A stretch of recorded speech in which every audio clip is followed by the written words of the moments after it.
हम बात करेंगे about the aminoglycosides antibiotics which are those antibiotics which inhibit protein synthesis of bacteria. ठीक है, तो अब ये तो एंटीबायोटिक्स क्या है जो इनहिबिट कर रही है प्रोटीन सिंथेसिस बैक्टीरिया में। तो आपको प्रोटीन सिंथेसिस का प्रोसेस आना चाहिए कि प्रोटीन सिंथेसिस होता कैसे बैक्टीरिया में, जो कि मैंने ऑलरेडी से पहले वाले वीडियो में already I have uploaded on my channel in the title bacterial translation. Okay, you can go and watch. तो उसमें पूरा प्रोसेस आई हैव एक्सप्लेन कि कैसे बैक्टीरिया में प्रोटीन सिंथेसिस का प्रोसेस होता है, ट्रांसलेशन कैसे होता है। ठीक है, ये जब भी आप antibiotic inhibiting protein synthesis start कर रहे हैं, please go and watch this और रीड दिस एक्सप्लेनेशन। अगर आपको ये समझ में आएगा कि प्रोटीन सिंथेसिस कैसे हो रहा है, तभी आप आइडेंटिफाई और अंडरस्टैंड कर पाएंगे, समझ पाएंगे कि कहाँ पे आपको कौन सी एंटीबायोटिक कहाँ पर किस चीज को इनहिबिट करती है। ठीक है, तो आज के लेक्चर में हम बात करेंगे about the various medicinal chemistry, structure, activity, relationship and mechanism of action. Okay, antibacterial resistance and all. ठीक है, तो इसके बारे में आज सबसे पहले हम बात करेंगे अमीनोग्लाइकोसाइड्स। ये क्या होती है? बैक्टीरिसाइडल एंटीबायोटिक्स हैं। ठीक है, देखो अगर जो भी प्रोटीन सिंथेसिस एंटीबायोटिक्स है वो क्या होती है? स्पेशली बैक्टीरियोस्टैटिक होती है, बट अमीनोग्लाइकोसाइड्स क्या है? बैक्टीरिसाइडल एंटीबायोटिक है। ठीक है, सबसे इंपॉर्टेंट चीज। दूसरी बात क्या है, इन एंटीबायोटिक्स के एंड में क्या लगता है? सफिक्स क्या यूज होता है? माइसिन या फिर माइसिन, मतलब MY या यूज होगा या फिर MI होगा। तो अगर माइसिन है तो ये तो फिर तो किससे ऑब्टेन किया है हमने? Fungus, genus of fungus Streptomyces. और अगर MI है, माइसिन है, then we have obtained it from genus of Bacterium micromonospora। ठीक है, तो ये तो फंगस से और ये बैक्टीरिया से। सिंथेटिक एनालॉग्स क्या है? नेटिलमिसिन एंड प्लाज्मोमिसिन। ठीक है, तो कौन कौन सी एंटीबायोटिक्स आती है इस कैटेगरी में? Streptomycin, tobramycin, kanamycin, neomycin, paromomycin, spectinomycin, soframycin. ठीक है, देखो सोफ्रामाइसिन दूसरा नाम है किसका? फ्रेमिसिटिन का। ठीक है, ये बात आप यहां से नोट कर सकते हैं। ठीक है, Then we have other category gentamicin, sisomycin, netilmicin, plazomicin and amikacin। amikacin और कैनामाइसिन को हम एक साथ पढ़ेंगे। ठीक है, Then we have अर्बिकेसिन। ठीक है, तो ये सब क्या है? ड्रग्स हैं इस कैटेगरी में, न्यूअर ड्रग्स भी हैं। और एक और ड्रग होती है इरिथ्रोमाइसिन। ठीक है, प्लीज रिमेंबर, मैं कंफ्यूजन पहले यहाँ क्लियर करना चाहती हूँ कि इरिथ्रोमाइसिन इज नॉट अमीनोग्लाइकोसाइड। ठीक है, वो दूसरी कैटेगरी की ड्रग है, मैक्रोलाइड है वो। ठीक है, तो इस कैटेगरी में उसमें भी माइसिन यूज हो रहा है, but that is not aminoglycoside. ठीक है, अमीनोग्लाइकोसाइड ये सब ड्रग्स हैं। ठीक है, आगे I will share mnemonic also later on in another video. सबसे पहले अब बात करते हैं हम मेडिसिनल केमिस्ट्री की। ठीक है, तो बेसिकली क्या होता है? अमीनो शुगर होता है। ठीक है, साइड में लिटरली अमीनो शुगर होता है, जो इनका स्ट्रक्चर है वो क्या होता है इन एंटीबायोटिक्स का? Literally there is amino sugar and central क्या होता है? अमीनोसाइक्लिटॉल रिंग होती है एक। ठीक है, तो ये जो रिंग है अमीनोसाइक्लिटॉल, ये क्या होती है? 2-डीऑक्सीस्ट्रेप्टामीन। ठीक है, या 2-DOS। ठीक है, मेजोरिटी में क्या होता है? 2-डीऑक्सीस्ट्रेप्टामीन ही होता है। ठीक है, बट इन स्ट्रेप्टोमाइसिन, ये जो स्ट्रेप्टोमाइसिन एंटीबायोटिक है, इसके केस में क्या होता है? इसकी जगह क्या होता है? स्ट्रेप्टिडीन होता है। ठीक है, और वो भी क्या होता है? लिटरली प्लेस होता है। ठीक है, कैसे कि ये जो ये जो अमीनोसाइक्लिटॉल रिंग है सेंटर में होती है मेजॉरिटी ऑफ द एंटीबायोटिक्स में। ठीक है, बट स्ट्रेप्टोमाइसिन के केस में स्ट्रेप्टिडिन होगा इसकी जगह, और वो भी कहाँ? सेंटर में नहीं होगा, वो लिटरली प्रेजेंट है। ठीक है, तो बीच में क्या है फिर? शुगर है, और यहां पर भी क्या है? शुगर है लिटरली भी। और शुगर का कौन सी शुगर होती है? स्ट्रेप्टोज अमीनो शुगर। और कौन सी होती है? N-मिथाइल L ग्लूकोसामीन अमीनो शुगर। ये लिटरली होती है और सेंटर में होती है स्ट्रेप्टोज अमीनो शुगर। ओके, सो इन दोनों शुगर को हम क्या बोलते हैं? कलेक्टिवली स्ट्रेप्टोबायोसामीन। ठीक है, तो ये तो मैंने स्ट्रक्चर किसका बताया? स्ट्रेप्टोमाइसिन के केस में। अदरवाइज सब बाकी सब केस में क्या होता है? 2 amino sugar are placed laterally which are joined by glycosidic bond to a central aminocyclitol ring which is mostly deoxystreptamine in majority of the antibiotics. ठीक है, एक्सेप्ट स्ट्रेप्टोमाइसिन, वो मैंने एक्सप्लेन कर दिया है। ठीक है, ऐसे क्या है? Spectinomycin obtained from streptomycin, but it aminocyclitol is not connected to any amino sugar. ठीक है, ये जो अमीनोसाइक्लिटॉल है स्पेक्टिनोमाइसिन के केस में, ठीक है, वो किसी भी अमीनो शुगर से कनेक्ट नहीं होती है, although it is obtained from what? Streptomyces. Clear confusion? These were the exception. अब बात करें स्ट्रक्चर एक्टिविटी रिलेशनशिप की, तो इसमें क्या होता है? जो 2-डीऑक्सीस्ट्रेप्टामीन है, इसका काम क्या होता है? Interacts with 30S ribosome. ठीक है, ये जो 30S राइबोसोम था, इससे इंटरेक्ट करने का काम किसका है? जो भाई देखो, जो एंटीबायोटिक आएगी, ठीक है, वो एंटीबायोटिक किस पे काम करेगी? किसी से तो अटैच होगी ना, यहाँ पे किसी को तो ब्लॉक करेगी ना, या तो 30S को ब्लॉक करेगी, या 50S को ब्लॉक करेगी, या A साइड को, P साइड को। तो ये एंटीबायोटिक्स जितने भी हम पढ़ेंगे प्रोटीन सिंथेसिस में, उनका काम यहीं पर अटैक करना होगा। ठीक है, तो ये क्या करती है? इसमें जो ये जो एंटीबायोटिक है अमीनोग्लाइकोसाइड, इसका ये जो स्ट्रक्चर है, इस स्ट्रक्चर में हम एक एक पार्ट पढ़ेंगे। तो 2-DOS क्या करता है, इंटरेक्ट करेगा विद 30S राइबोसोम, ठीक है। ऐसे ही फिर जो सब्स्टिट्यूटेड शुगर है, ये शुगर और ये शुगर है, ये क्या काम करेंगी, influence spectrum of activity and resistance profile, ठीक है भाई। इसका ब्रॉड स्पेक्ट्रम है, नैरो स्पेक्ट्रम है, क्या है, ठीक है, उसको इन्फ्लुएंस करेगी और किसको, रेजिस्टेंस प्रोफाइल देखेगी, ठीक है, कि ये एंटीबायोटिक अब रेजिस्टेंस हो चुकी है, अभी भी सेंसिटिव है, ठीक है। इस तरह से अमीनो ग्रुप जो होते हैं वो क्या होता है, देखो इसमें क्या होता है, इस जी जो एंटीबायोटिक का स्ट्रक्चर है इसमें there are many amino groups also and hydroxyl group also, ठीक है। अमीनो ग्रुप का क्या होता है, ये पॉजिटिव चार्ज होता है, facilitate binding to negative charge RNA, ठीक है। जो राइबोसोमल RNA है उसको क्या करते हैं, इनकी बॉन्डिंग को एनहेंस करते हैं, ठीक है। तो negative charge RNA। OH group क्या है, hydroxyl, hydrogen bonding with RNA करते हैं, ठीक है। जो एसिटाइलेशन और मॉडिफिकेशन है किस केस में, स्पेशली अमीकासिन के केस में, ठीक है, resist enzymatic degradation bye bacterial resistance enzyme, ठीक है। तो जो बैक्टीरिया में अगर कोई एंजाइम डेवलप हो गया, ठीक है, म्यूटेशन से हो गया, कुछ भी हो गया, तो हो सकता है एंटीबायोटिक का एंजाइमेटिक डिग्रेडेशन हो जाए।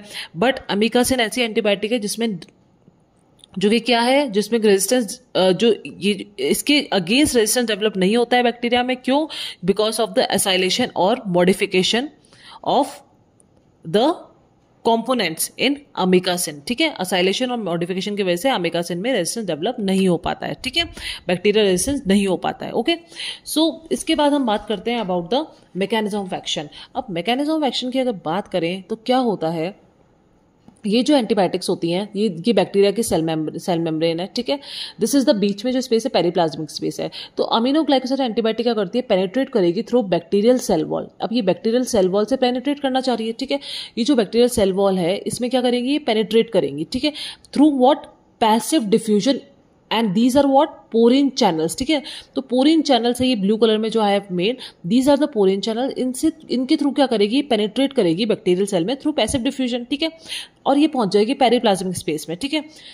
अब फर्दर ट्रांसपोर्ट, अब यहां से इसका further transport across cytoplasmic membrane, वो कैसे होगा, it will happen by energy and oxygen dependent active transport. तो पहले तो पैसिव था और अब इसको जो साइटोप्लाज्मिक मेम्ब्रेन को क्रॉस करना है, ये वाली मेम्ब्रेन को इसको क्रॉस करना है, तो वो कैसे होगा, एक्टिव ट्रांसपोर्ट, ठीक है, and with the help of what, energy and oxygen active transport, ठीक है।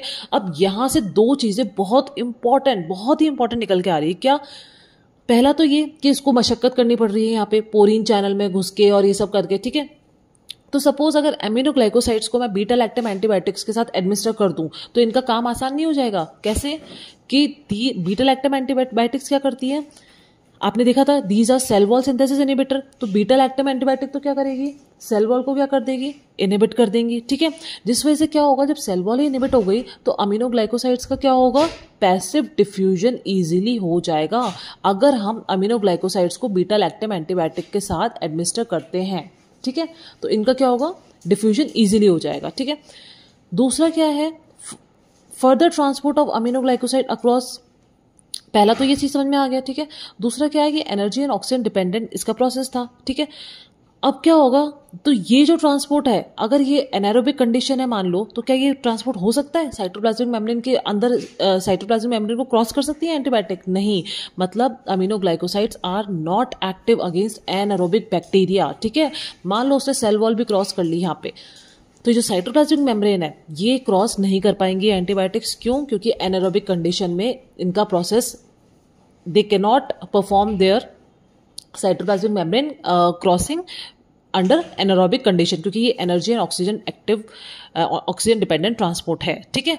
तो सबसे इंपॉर्टेंट बात क्या है कि बीटा लैक्टम एंटीबायोटिक के साथ अगर आप अमीनोग्लाइकोसाइड को एडमिनिस्टर करते हो तो क्या होगा, देयर एक्टिविटी और their enhance their action inside the cell cytoplasmic area, ठीक है, वो क्या होता है, एनहेंस हो जाता है। मतलब you can say beta lactam plus aminoglycoside equal to synergistic action है।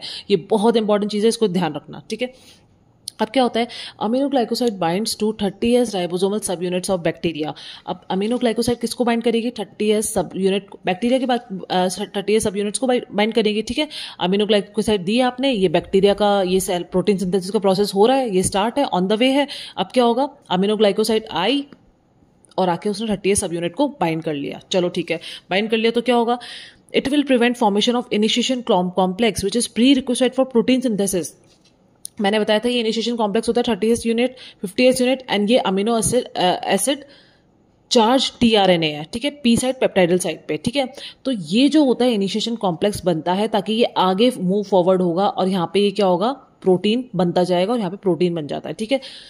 ऑलरेडी एक्सप्लेन कर रखा है, please go to the previous video on my channel, okay, for this. तो अमीनोग्लाइकोसाइड क्या होगा, इट विल प्रिवेंट फॉर्मेशन, तो इनिशिएशन कॉम्प्लेक्स ही नहीं बन पाएगा भाई। अमीनोग्लाइकोसाइड आके यहाँ बाइंड कर गई तो कैसे बन पाएगा इनिशिएशन, ये जो पूरा कॉम्प्लेक्स ये बन ही नहीं पाएगा। तो this will lead to what, miss read genetic code on mRNA by 30th sub unit. अब ये जो 30th सब यूनिट है ये जेनेटिक कोड जो रीड करेगी, ठीक है, एयूजी है यहाँ पे, फिर टीआरएनए आता अटैच होता है तो इसका एंटी कोडोन होता है, ये कोडोन है ये एंटी कोडोन होता, तो ये रीड एमआरएनए रीड होता। इससे क्या होगा, there will be miss reading of genetic code क्योंकि इनिशिएशन कॉम्प्लेक्स ही नहीं बन पाया, ठीक है। जिस वजह से क्या होगा, incorrect amino acids are incorporated into growing peptide chain. तो अगर पेप्टाइड चेन ग्रो भी कर रही है तो क्या होगा, इनकरेक्ट अमीनो एसिड्स आते जाएंगे यहाँ पे और ये peptide chain incorrect amino acid के साथ फॉर्म हो जाएगी, ठीक है, which is will be no use for bacterial growth. तो बैक्टीरियल ग्रोथ ही नहीं हो पाएगी और अगर हम यही तो चाहते हैं, बैक्टीरियल ग्रोथ ना हो ताकि इन्फेक्शन ना फैले, ठीक है। तो एक तो ये तरीका हो गया इसका, ठीक है। दूसरा क्या है, it blocks movement of ribosomes, ठीक है। अब ये यहाँ पे 30th सब यूनिट को यहाँ पे आगे इसने बाइंड कर लिया, अमीनोग्लाइकोसाइड ने यहाँ पे आगे बाइंड कर लिया। तो ये जो मूवमेंट होता है ना राइबोसोम का आगे, ये राइबोसोम क्या होता है, यहाँ पे ऐसे चलते रहते हैं, ठीक है। ये एक कोडोन हो गया, एक कोडोन क्या होता है, 3 बेस पेयर्स का फॉर्मेशन होता है, ठीक है। तो अब ये क्या होगा, इससे ऐसे आगे चलता रहेगा, ठीक है। तो ये क्या होगा, ये आगे बढ़ ही नहीं पाएगा, ठीक है। तो this mRNA attach with only single ribosome, जिससे क्या होगा, एमआरएनए जो है ये एमआरएनए है, ठीक है, 5' और 3' डायरेक्शन में, तो ये केवल सिंगल राइबोसोम से अटैच रहेगा, मतलब monosome. So it will also interfere in assembly of polysome. Polysome मतलब हो सकता है यहाँ पे बहुत सारे राइबोसोम्स आके अटैच हो जाएं, ठीक है। मतलब ये क्या होता है, एक्शन प्रोटीन सिंथेसिस का जो एक्शन है, जो प्रोसेस है, वो क्या होता है, फास्टर हो जाता है, ठीक है। तो पॉलीसोम भी नहीं फॉर्म हो पाएंगे, ठीक है। And there can be accumulation of non functional ribosome. इससे क्या होता है, नॉन फंक्शनल राइबोसोम्स का भी अक्यूमुलेशन हो सकता है, ठीक है। तो ये सब तरीके हैं अमीनोग्लाइकोसाइड्स के to hamper protein synthesis in bacteria, okay. So now we are seeing what post antibiotic effect. तो अमीनोग्लाइकोसाइड का क्या होता है, कंसंट्रेशन डिपेंडेंट किलिंग है, ठीक है। अगर आप एक पर्टिकुलर अमाउंट में दे रहे हो, ठीक है, तो जितना ज्यादा अमाउंट में दोगे उतना ज्यादा ये बैक्टीरिया को किल करता है, ठीक है। इसका पोस्ट एंटीबायोटिक इफेक्ट क्या है, due to disruption in 30th ribosomal function, ठीक है। 30th राइबोसोमल फंक्शन की कोई, मैंने बताया था कि इसको इनहिबिट करते हैं 30th सब यूनिट को, ठीक है। तो अब ये 30th राइबोसोमल फंक्शन डिसरप्ट हो गया, ठीक है। तो इसको क्या होता है, इसको वापस रिज्यूम करने के लिए, resumption of bacterial ribosomal function required time for synthesis of new ribosome after inhibition by aminoglycosides, ठीक है। तो अब जब क्या होगा, ये 30th, मान लो ये अमीनोग्लाइकोसाइड है, इसने आके इसको ब्लॉक कर दिया, ठीक है, कर दिया ब्लॉक। अब क्या होगा, प्रोटीन सिंथेसिस स्टॉप हो गया, ठीक है। अब अमीनोग्लाइकोसाइड हट गई, ठीक है। बट ये राइबोसोम जो है ना, इसको वापस से अपना फंक्शन रिज्यूम करने के लिए और वापस से इसको अपना काम चालू करने के लिए इसको क्या करना पड़ेगा, इसको अपना न्यू राइबोसोम सिंथेसाइज करना पड़ेगा, जो कि फिर वापस अटैच होगा, ये होगा, ठीक है। इसलिए इसी वजह से क्या होता है, जब अमीनोग्लाइकोसाइड्स को हम डोज बंद भी कर देते हैं, उसके बाद भी इसका पोस्ट एंटीबायोटिक इफेक्ट देखने को हमको मिलता है। किस वजह से, क्योंकि 30th राइबोसोम को वापस फ्रेश न्यू स्टार्ट करने में टाइम लगेगा, ठीक है। तो that's why aminoglycoside can be given single daily dose despite short half life, 1 से 3 आवर इसकी शॉर्ट हाफ लाइफ है, फिर भी इसको आप सिंगल डेली डोज में दे सकते हैं, क्योंकि राइबोसोम को वापस से खुद का काम स्टार्ट करने में टाइम लग सकता है, ओके। इसका एंटीबैक्टीरियल रेजिस्टेंस कैसे होता है, synthesis of plasmin mediated bacterial transferase enzyme, या तो ठीक है ऐसे हो सकता है कि भाई बैक्टीरियल ट्रांसफरेज एंजाइम सिंथेसाइज हो जाए। दूसरा क्या है, म्यूटेशन और डिलीशन ऑफ पोरीन चैनल और protein involve in transport of aminoglycoside, ठीक है। इससे क्या होगा, decrease transport of aminoglycoside into cytosol. तो mutation of deletion of porin channel क्या होता है, जैसे हमने यहाँ पे देखा था, ये जो पोरीन चैनल्स थे, ठीक है, इनका या तो म्यूटेशन हो गया या फिर डिलीशन हो गया। तो अब क्या अमीनोग्लाइकोसाइड एंटर कर सकता है बैक्टीरियल सेल वॉल में, नहीं कर सकता बैक्टीरियल सेल में, ठीक है। तो इसका डिक्रीज ट्रांसपोर्ट जाएगा इनटू साइटोसोल, ठीक है। अब जब अमीनोग्लाइकोसाइड एंटर ही नहीं कर पाएगा बैक्टीरिया की साइटोप्लाज्म में, तो क्या होगा, डेथ होगी, नहीं होगी।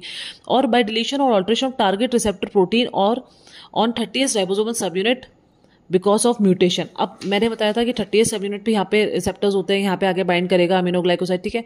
तो अब मान लो यहाँ पे म्यूटेशन हो जाए, तो क्या अमीनोग्लाइकोसाइड बैठ पाएगा, नहीं बैठ पाएगा, और फिर क्या होगा, इनिशिएशन कॉम्प्लेक्स भी बन जाएगा और ये प्रोटीन सिंथेसिस बैक्टीरिया में नॉर्मली रहेगा, ठीक है। तो लेकिन अमीनोग्लाइकोसाइड तो काम नहीं कर पाई, क्योंकि यहाँ पे क्या हो गया, म्यूटेशन हो गया, ठीक है। अब बात करते हैं, तो ये 3 मैकेनिज्म है, दिस इज वेरी इंपॉर्टेंट। अगर आपके क्वेश्चन आता है, कहीं भी आता है, इसकी नॉलेज होनी चाहिए, वाइवा पर्पस से भी बहुत इंपॉर्टेंट है, ठीक है। अब बात करते हैं फार्माकोकाइनेटिक की। तो दीज आर हाईली पोलर और बेसिक ड्रग। तो मतलब अगर इनको आप कोई बेसिक मीडियम में दोगे तो इनका एब्जॉर्प्शन क्या होगा, ज़्यादा होगा, ठीक है। मेम्ब्रेन परमेबिलिटी इनकी नहीं होती है, that's why poor oral bio availability है। तो entire oral dose gets excreted in what, faeces, ठीक है। And therefore these are given parenterally. इसी रीजन की वजह से इनको, तो क्वेश्चन अगर पूछा जाता है आपसे कि क्यों अमीनोग्लाइकोसाइड्स को हम आईवी और आईएम ही देते हैं, क्यों, because these have they membrane permeability नहीं है, that's why they have poor oral bio availability and the entire oral dose get excreted in faeces, that's why this is the reason, ठीक है। And nearly all of an IV dose is cleared by kidney through glomerular filtration, ठीक है। तो इससे क्या होगा, there can be fairly high urinary concentration. अगर kidney से फिल्टर हो रहा है सारा तो यूरिनरी कंसंट्रेशन ज्यादा हो सकती है। तो इस पर्टिकुलर फैक्टर को, ठीक है, इस पर्टिकुलर फैक्टर को हम किस में यूज कर सकते हैं, useful in urinary tract infections में, ठीक है। और दूसरी बात क्या है इसमें कि अगर आप यूरिन को एल्कलाइज कर दिया, ठीक है, आपने यूरिनरी एल्कलाइज यूज कर दिया, ऐड कर दिया, ठीक है, यूरिनरी एल्कलाइजर अगर आपने ऐड कर दिया तो क्या होगा, there will be increase effectiveness of these drugs, ठीक है, क्योंकि ऑलरेडी बेसिक ड्रग भी है ये और यूरिनरी कंसंट्रेशन भी ज्यादा हो जाती है, ठीक है। तो आपने अगर बेसिक मीडियम को ऐड कर दिया तो इफेक्टिवनेस ज्यादा हो जाएगी, ठीक है। दूसरी बात यह है, देखो, excretion is directly proportional to what created in clearance of patient, ठीक है। हाफ लाइफ इसकी क्या है, 1.5 to 3 आवर्स है, ठीक है। लेकिन रीनल इनसफिशियंसी केस में क्या होता है, इसकी हाफ लाइफ बढ़ जाती है, it can be 24 to 48 hours, ठीक है। तो रीनल इनसफिशियंसी के केस में आप इस डोज को कैसे कैलकुलेट करते हैं, डोज क्यों कैलकुलेट करना जरूरी है, क्यों, क्योंकि रीनल इनसफिशियंसी होगी तो आपको डोज को एडजस्ट करना पड़ता है अमीनोग्लाइकोसाइड्स के केस में, ठीक है। अब क्या कर सकते हैं, तो डोज को कांस्टेंट रखो और इंटरवल बढ़ा दो, ठीक है, या फिर इंटरवल कांस्टेंट रखो और डोज को बढ़ा दो, ठीक है। तो आप क्या करते हैं, बेसिकली जो सबसे ज्यादा फॉलो होता है, इंटरवल बढ़ा देते हैं हम और डोज को क्या कर देते हैं, ज्यादा कर देते हैं, ये वाला फॉलो करते हैं अमीनोग्लाइकोसाइड्स के केस में, ठीक है। अब डोज का फॉर्मूला क्या है इसमें, normal therapeutic dose divided by serum creatinine level in milligram पर डेसीलीटर। तो जो भी नॉर्मल थेरापेटिक डोज है वो आप जो देते हैं नॉर्मल पेशेंट को वो यहाँ लिखेंगे, और पेशेंट का सीरम क्रिएटिनिन लेवल क्या आ रहा है वो आप पेशेंट का लिखेंगे। तो जो डोज निकल के आएगी फिर वो डोज आप एडमिनिस्टर करते हैं पेशेंट को, ठीक है। So that is all about the aminoglycosides. अब इनके बारे में जो इनकी एंटीबायोटिक्स हैं कि कौन कौन सी एंटीबायोटिक्स हैं, क्या क्या है पर्टिकुलर एंटीबायोटिक्स के केस में के बारे में हम नेक्स्ट वीडियो में डिटेल में पढ़ेंगे, ठीक है। टिल देन आप पहला वाला वीडियो भी देख सकते हैं और इसको भी देख के आप इसका मैकेनिज्म एंड ऑल समझ सकते हैं। Then we will meet in next video. Thank you for watching, like, share and subscribe.